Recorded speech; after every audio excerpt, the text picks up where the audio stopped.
لیکن جامعہ میں آنے کے بعد مجھے احساس ہوا کہ یہ ادارہ یہ ایک الگ دنیا ہے، یہ ایک انسان ساز دنیا ہے، یہ انسان کو حقائق سے روشناس کراتا ہے۔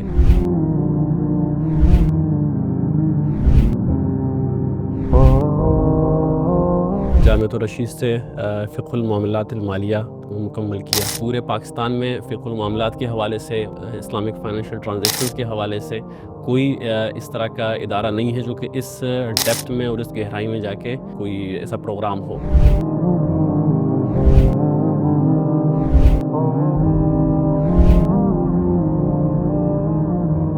اور اس وقت میں بینک اسلامی میں ریزیڈنٹ شریعہ بورڈ ممبر کے طور پر اپنی خدمات انجام دے رہا ہوں۔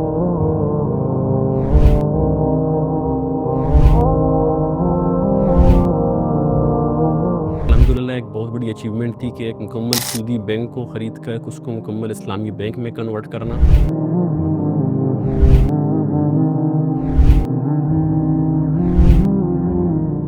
IOFI کے شریعہ اسٹینڈرڈ اس وقت عربی میں ہے، انگلش میں ہے، لیکن جب IOFI کے سربراہ نے چاہا کہ اس کو ہم پاکستان میں اردو میں اس کو لانچ کریں تو IOFI کا جو اردو ورژن ہے وہ الحمدللہ وہ بندے کی یعنی کہ ہاتھ سے گزری ہوئی چیز ہے۔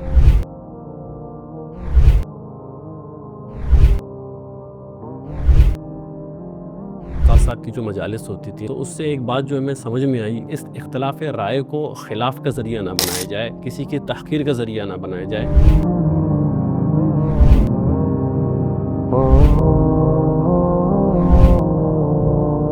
اپنے آپ کو جو معاشرے کی ضرورتیں ہیں نا ان کے ساتھ اپنے آپ کو ہمیشہ اپڈیٹ رکھا کریں۔ یہ علماء کام کے نہیں ہوتے ہیں، معاشرے کا بوجھ بنے ہوتے ہیں، تو یہ تاثر بھی ختم ہو جائے گا کہ نہیں یہ ہمارے معاشرے کی ضرورت ہے، ان کے بغیر ہمارا معاشرہ نہیں چل سکتا۔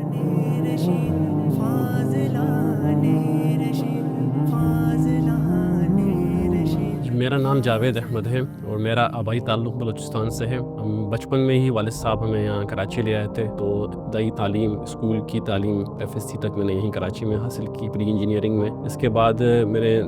مدرسے میں داخلہ لیا اور جامعہ دارالعلوم کراچی میں نے وہاں سے دورہ حدیث کیا، اور اس کے بعد جامعۃ الرشید سے فقہ المعاملات المالیہ 2 سال کا تخصص ہوا کرتا تھا اس وقت، وہ مکمل کیا۔ اس کے علاوہ میری کراچی یونیورسٹی سے میں نے MA اکنامکس کیا ہوا ہے۔ NCF جو ملیشیا میں اسلامک فائنانس کی یونیورسٹی ہے، وہاں سے میں نے چارٹرڈ اسلامک فائنانس پروفیشنل وہ بھی کر رکھا ہے میں نے۔ بحرین کا ایک ادارہ ہے IOFI، مشہور ادارہ ہے، وہاں سے میں نے ان کا certified Shariah advisor and auditor, اس کی ایک سرٹیفکیشن ہے، دنیا میں اس کا بڑا نام ہے۔ اس کا بھی میں پاکستان کا سب سے پہلا اس کا جو گریجویٹ ہوں، 2013 میں نے وہ کیا تھا۔ ابھی ریسنٹلی میں نے کراچی یونیورسٹی کے شیخ زاید ڈپارٹمنٹ سے اسلامک بینکنگ اینڈ فائنانس میں MPhil کیا ہے، اور ابھی میرا PhD بھی قرآن و سنہ ڈپارٹمنٹ سے وہ چل رہا ہے۔ اور اس وقت میں بینک اسلامی میں ریزیڈنٹ شریعہ بورڈ ممبر کے طور پر اپنی خدمات انجام دے رہا ہوں۔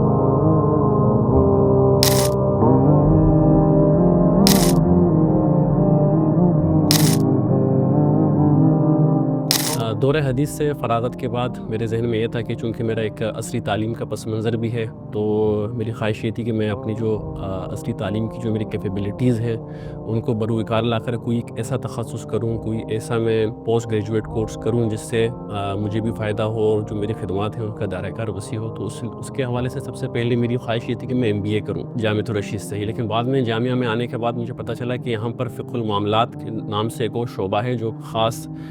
اسلامک بینکنگ، فائنانس اور جو ماڈرن ٹرانزیکشنز ہوتی ہیں، کمرشل ٹرانزیکشن، ان کے حوالے سے ایک اسپیشلائزیشن بھی کرا رہا ہے۔ جب مجھے اس شعبے کا پتہ چلا تو پھر میں نے طے کر لیا کہ میں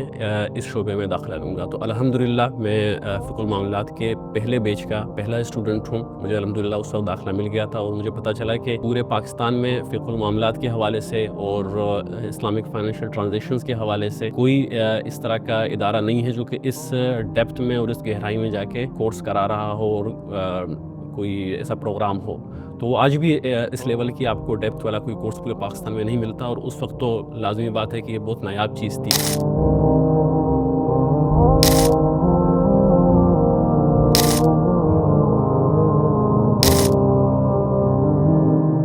آج میں بینک اسلامی کا ریزیڈنٹ شریعہ بورڈ ممبر ہوں، اور یہ میں 2015 سے ہوں۔ تھوڑا میں مزید پیچھے لے جاؤں کہ 2010 میں جب میں جامعہ سے فارغ ہوا تو میں Ernst and Young Ford road Sadat Haider ایک ملٹی نیشنل آڈٹ فرم تھی، تو وہاں ایز اے شریعہ کنسلٹنٹ میں نے وہاں 4 سال کام کیا، اور وہاں کام کرتے ہوئے میں نے ان کی پروڈکٹ ڈیولپمنٹ، شریعہ ایڈوائزری، آڈٹ وغیرہ کے سلسلے میں پاکستان اور پاکستان سے باہر بھی وزٹ رہے اور مختلف کام کیے. اور یہاں جب میں بینک اسلامی میں آیا تو اس وقت بینک اسلامی نے ایک بینک خریدا ہوا تھا, سودی بینک خریدا ہوا تھا. تو اس کی جو کنورژن ہوئی اسلامک میں, تو وہ ایک الحمدللہ ایک بہت بڑی اچیومنٹ تھی کہ ایک مکمل سودی بینک کو خرید کر اس کو مکمل اسلامی بینک میں کنورٹ کرنا. آپ لوگوں نے نام سنا ہوگا آیوفی کا. وہ آیوفی کے شریعہ اسٹینڈرڈ اس وقت عربی میں ہے, انگلش میں ہے, لیکن جب ان کے آیوفی کے سربراہ نے چاہا کہ اس کو ہم پاکستان میں اردو میں اس کو لانچ کریں, تو اس کا جو پورا پروجیکٹ ہے وہ الحمدللہ اس کے ٹرانسلیشن سے لے کے ریویو تک اس کے پورا اس کی ٹیم بلڈنگ, اس کو A to Z سارا جو کام تھا, اس کی جو مینجمنٹ تھی وہ میرے ہاتھ میں تھی. تو الحمدللہ وہ جو کتاب آپ آج کل دیکھتے ہیں آیوفی کا جو اردو ورژن ہے, وہ الحمدللہ وہ بندے کی یعنی کہ ہاتھ سے گزری ہوئی چیز ہے.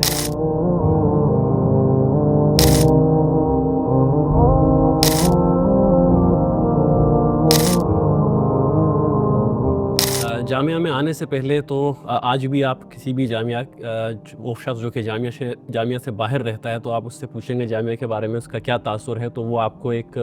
مخلوط قسم کا تاثر, جو دور سے دیکھنے والا ہے اس کا ایک مخلوط قسم کا تاثر ہوتا ہے. لیکن جامعہ میں آنے کے بعد مجھے احساس ہوا کہ یہ ادارہ یہ ایک الگ دنیا ہے, یہ ایک انسان ساز دنیا ہے. یہ انسان کو حقائق سے روشناس کراتا ہے, انسان کو جو آپ اس کی انسانی اقدار ہیں اور اس کو ایک معاشرے کا ایک کارآمد فرد بنانے کے لیے جو ٹولز اور جو اس کی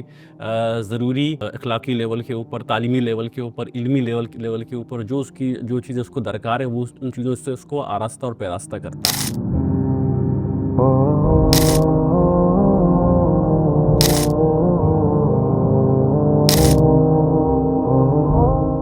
فقہ المعاملات کے جتنے بھی مضامین ہیں وہ تو سب مضامین کا تعلق معاملات مالیہ سے ہے. ایک تخصص میں جو مفتی بننے کے لیے جو کورسز ہوتے ہیں, تو فقہ المعاملات میں کچھ اسپیشل کتابیں تھیں وہ پڑھائی جاتی ہیں, جیسے شامیہ اور مجلۃ الاحکام وغیرہ, معایر الشریعہ پڑھائی جاتی تھی. اساتذہ تو ماشاءاللہ جامعہ کے سارے اساتذہ وہ ایک سے بڑھ کے ایک ہیں. ان تمام ہیروں میں سے آپ کسی بھی ایک ہیرے کا انتخاب کر کے یہ نہیں کہہ سکتے کہ زیادہ چمکدار ہے دوسرا کم چمکدار ہے. تو اساتذہ تو ماشاءاللہ جن سے ہم نے پڑھا وہ سارے کے سارے بالکل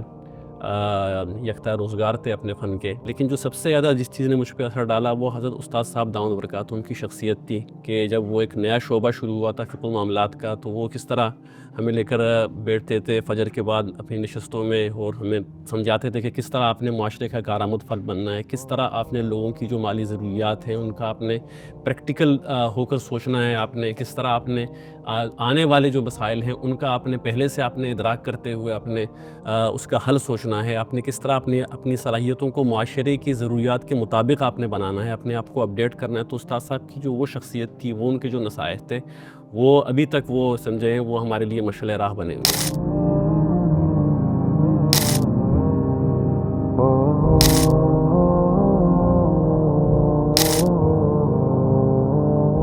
دیکھیے جامعہ میں جو سب سے اہم چیز میں نے عرض کی کہ استاد صاحب کی جو مجالس ہوتی تھیں, استاد صاحب کی جو تربیت ہوتی ہے, اس کا نا انسان کے اخلاق پہ, انسان کے کردار پہ اس کا بہت بڑا اثر تھا. نہ صرف استاد صاحب کے بلکہ استاد صاحب کے رنگ کی وجہ سے تمام اساتذہ وہ ایک ہی رنگ میں رنگے ہوئے تھے. تو اس سے ایک بات جو ہمیں سمجھ میں آئی وہ یہ تھی کہ چیز کو نا تحقیق اختلاف رکھنا ہے, لیکن اختلاف ادب کے ساتھ رکھنا ہے. آپ کہیں پر بھی ہوں, آپ نے تعلیمی ادارے سے یا کسی بھی ادارے سے آپ کی وابستگی رہی ہو, تو آپ انسان ہے, اور انسان کا ایک نیچرل رویہ یہ ہے کہ وہ جب جوں آگے بڑھتا ہے, اس کا زمانے کے ساتھ لوگوں کے ساتھ ایکسپوجر بڑھتا ہے, تو اس کے ذہن میں سوچ تبدیل ہوتی ہے, اختلاف رائے ہو جاتا ہے. لیکن اس اختلاف رائے کو خلاف کا ذریعہ نہ بنایا جائے, کسی کی تحقیر کا ذریعہ نہ بنایا جائے. اس کو شائستگی کے ساتھ اپنی رائے ہے وہ رکھی جائے, اور اس میں دلائل کے ساتھ بات کی جائے, بجائے کہ اپنی بات کو رکھنے کے لیے اس کو ضروری نہ قرار دیا جائے کہ سامنے والے کی تحقیر کی جائے, اس کی پگڑی اچھالی جائے, اس کو تحت و سرات تک پہنچائے بغیر ہمیں اپنی بات مکمل کرنا نہ آئے. تو یہ چیز ہم نے استاد صاحب سے سیکھی ہے کہ ہم نے شائستگی کے ساتھ اپنی رائے سامنے رکھنی ہے, تحقیق کے ساتھ اپنی رائے سامنے رکھنی ہے, اور معاشرے کا کارآمد فرد بن کر ہم نے زندگی گزارنی ہے.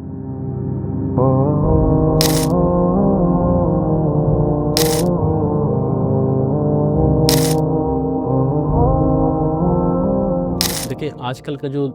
دور ہے وہ ہے اسپیشلائزیشن کا. ماضی میں علماء ہوتے تھے جو کہ ہر فن مولا ہوتے تھے, علامہ مولانا تھانوی صاحب رحمۃ اللہ علیہ، ان کی ہزار سے زیادہ تصانیف تھیں، ہر شعبے میں فیلڈ میں ان کی تصانیف تھیں. لیکن آج کا دور ہے وہ اسپیشلائزیشن کا ہے. تو اسپیشلائزیشن میں ضروری ہے کہ آپ کسی ایک فیلڈ سے وابستہ رہ کر اس میں آپ آگے سے آگے بڑھنے کی کوشش کریں، جس میں آپ کی خدمات مرکوز رہتی ہیں اور اس کا فائدہ ایک وسیع پیمانے پر ہوتا ہے. تو میرا ارادہ بھی یہی ہے کہ اللہ تعالیٰ نے اس شعبے میں مجھے 15 سال سے رکھا ہے، تو اسی شعبے میں آگے بڑھنا ہے، شریعہ ایڈوائزری کی فیلڈ میں، اسلامک فائنانس کی فیلڈ میں.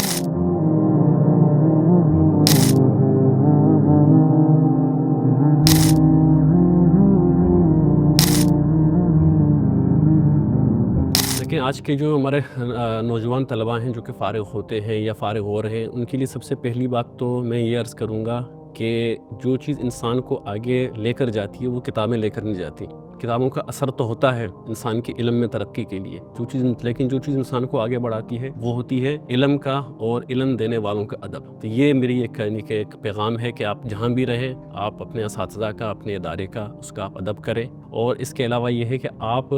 اپنے آپ کو جو معاشرے کی ضرورتیں ہیں نا، ان کے ساتھ اپنے آپ کو ہمیشہ اپڈیٹ رکھا کریں. یہ آپ کسی بھی شعبے سے وابستہ ہوں، اس شعبے کے حوالے سے جو اسلامی تعلیمات ہیں اور اس شعبے کی اپنی دنیاوی ریکوائرمنٹس ہیں، ان کے حوالے سے ہمیشہ اپنے آپ کو اپڈیٹ رکھیں. تو یہ چیز آپ کو معاشرے کا ایک کارآمد فرد بنائے گی، اور اس سے نہ صرف آپ کی اپنی صلاحیتیں نکھر کے آئیں گی، بلکہ لوگوں کو بھی آج کل جو ایک